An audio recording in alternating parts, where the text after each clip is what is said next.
देश की संसद में मोदी 3.0 सरकार का तीसरा बजट पेश होने जा रहा है, लेकिन उससे पहले आज यानी सोमवार को केंद्रीय वित्त मंत्री निर्मला सीतारमण ने संसद में इकोनॉमिक सर्वे यानी आर्थिक सर्वेक्षण पेश किया है।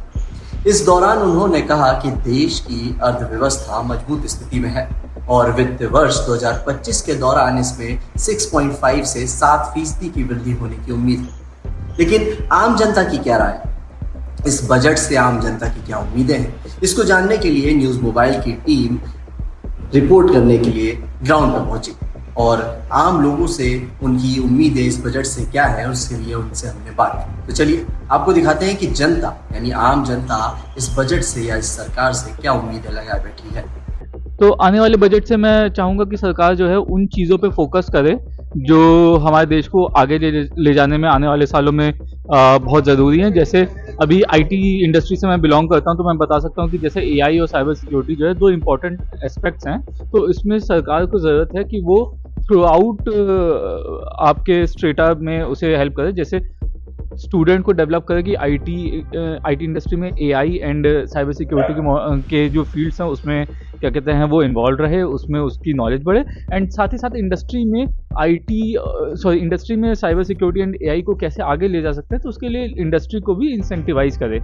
तो ये दो चीज़ें जो है मेरी एक्सपेक्टेशन है गवर्नमेंट से आईटी इंडस्ट्री को लेके। बाकी ऑफकोर्स आप इंफ्रास्ट्रक्चर डेवलपमेंट कर सकते हैं, इक्विटेबल इंफ्रास्ट्रक्चर डेवलपमेंट की ज़रूरत है। गरीब आदमी को आप गरीबी से उठा के जो है कंज्यूमर लेवल पे लाएंगे तो स्पेंड करेगा, स्पेंड करने से आपकी जीडीपी पे आप होलिस्टिकली ग्रो कर पाएंगे। केवल आप अमीर को ग्रो करें वो ज़रूरी नहीं है।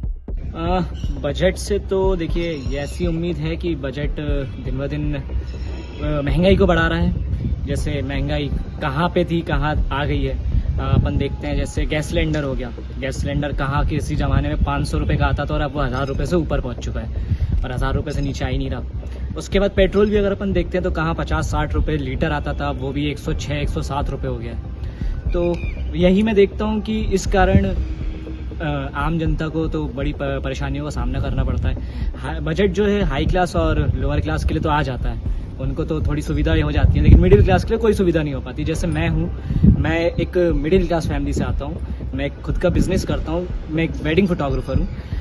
मैं अक्सर अपने क्लाइंटों के पास जब जाता हूँ उनसे डिटेल्स लेने या उनसे बातचीत करने, मीटिंग करने, तो मैं जब भी उनको अपना पैकेज देता हूँ तो अक्सर उन लोगों को मेरा पैकेज हाई लगता है। क्योंकि महंगाई चल रही है, तो महंगाई के कारण प्रिंटिंग, डिज़ाइनिंग सारी चीज़ें महंगी हो रही है, तो उन्हें भी चीज़ें महंगी लगती हैं। और बस बजट पे यही है कि हम लोग आगे कुछ नहीं कर पा रहे। चाय का ठेला लगाते हैं। तो महंगाई समझ में आ रही है सरकार को? अरे महंगाई काफी दिनों से कुछ ज्यादा बढ़ रहा है।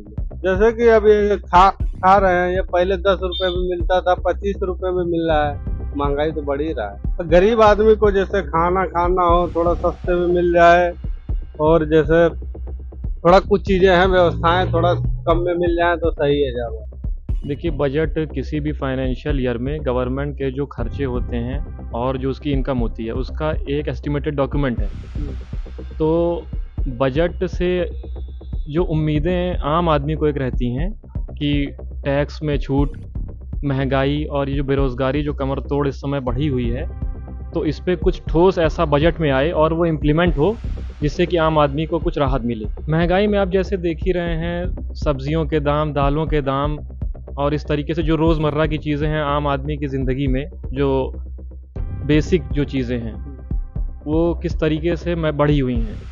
तो उसको कुछ कंट्रोल करने के लिए कुछ ऐसा ठोस इस बजट में होना चाहिए मेरे हिसाब से कि जिससे कि राहत मिले। आने वाले बजट से मेरी ये उम्मीदें हैं कि आम आदमी की जो सबसे एक बेसिक चीज़ जो रेलवे है, रेलवे में प्रीमियम ट्रेनों को कुछ ज़्यादा ही बढ़ावा दिया जा रहा है, ना कि पैसेंजर ट्रेनों को। और आप देख रहे हैं भीड़ वगैरह, यहाँ तक कि रिजर्वेशन के जो एसी वगैरह जो होते हैं उसमें भी इस कदर भीड़ है। तो उसके लिए नई ट्रेनें चलाई जाएं और उस पर ज़्यादा ध्यान दिया जाए, ना कि प्रीमियम ट्रेनों पे। देखिए, मोदी 3.0 सरकार का ये पहला पूर्ण बजट है।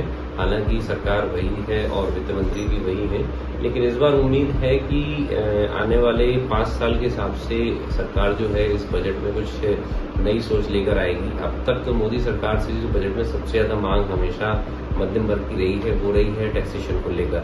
और टैक्स जो है, आम कर मतदाता जो है वो इस समय टैक्स को लेकर बहुत ज़्यादा पॉजिटिव लेके चल रहा है कि शायद उनको डायरेक्ट या इनडायरेक्ट रूप से वित्त मंत्री कहीं ना कहीं से उनको रिलीफ प्रदान करेगी, क्योंकि अभी जो लोगों की आय है और जिस तरीके से उनके ऊपर टैक्स लग रहा है वो कहीं ना कहीं से देखा जाए तो काफ़ी मिसमैच प्रतीत हो रहा है। मैं इस गहराई में नहीं जाऊंगा कि वो किस आंकड़ों में, लेकिन एक साफ तौर पे दिखाई दे रहा है कि अगर लोगों की जो इनकम है और लोगों के जो खर्चे हैं उस हिसाब से जो टैक्स का स्लैब बना हुआ है उसमें कहीं ना कहीं से सुधार की जरूरत है। देखिए, मैं बजट को महंगाई से जोड़ के नहीं देखकर चलता हूँ, क्योंकि महंगाई पर नियंत्रण लाना, महंगाई को काबू में लाना या उस पर विचार करना, एक तो ये आरबीआई का काम है और दूसरा ये जो है इस साल भर की प्रक्रिया है। एक बजट में किसी घोषणा से आप रातों रात ना तो महंगाई कम कर सकते हैं ना या उसको बहुत ज्यादा उसमें चेंजेस ला सकते हैं।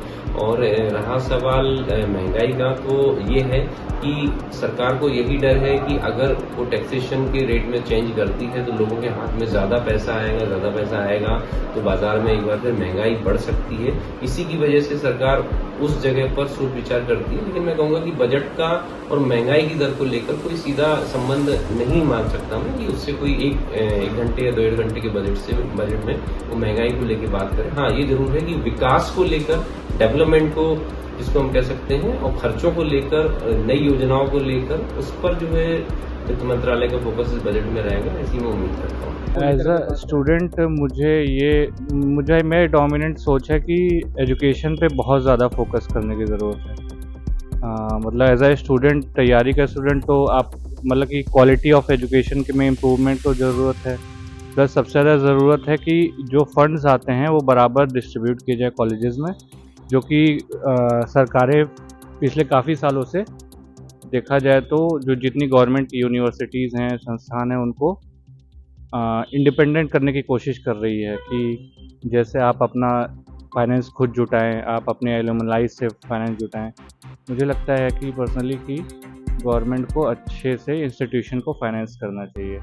मैं बदलाव चाहूँगा कि बजट में जो बदलाव है उसमें एम्प्लॉयमेंट को लेके कुछ अलग से उसमें एक्स्ट्रा उनको देना चाहिए पैसा अलग से, कि आप कैसे एम्प्लॉयमेंट को इम्प्रूव कर सकते हैं, या तो आप एजुकेशन में कैसे लोगों को हेल्प कर सकते हैं, कोचिंग इंडस्ट्रीज़ को कैसे रेगुलेट कर सकते हैं एजुकेशन को रिलेटेड, और हेल्थ।